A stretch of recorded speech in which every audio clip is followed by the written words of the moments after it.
L'annonce de la conversion au bio des vignes du château Clément Pichon est la victoire du bon sens pour le collectif des parents d'élèves et cette association de lutte contre les pesticides.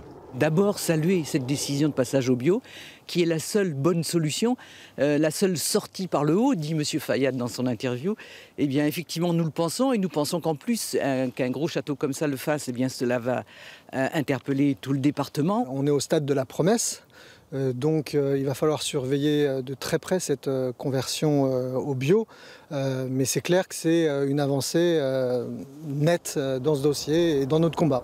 Le château, déjà en agriculture raisonnée, devrait décrocher cette année la norme HV3 pour haute valeur environnementale, mais surtout convertir très rapidement 5 hectares en bio, puis les 20 autres. On va débuter par ces parcelles qui sont les plus proches des riverains et du terrain sur lequel le projet se porte.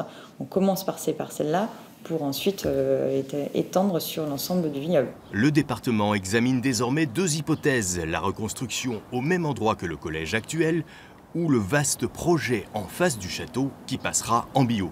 C'est une nouvelle qui est extrêmement positive. Nous nous revoyons avec le collectif d'ici la fin du mois de janvier, début février, lorsque nous aurons terminé l'ensemble des études.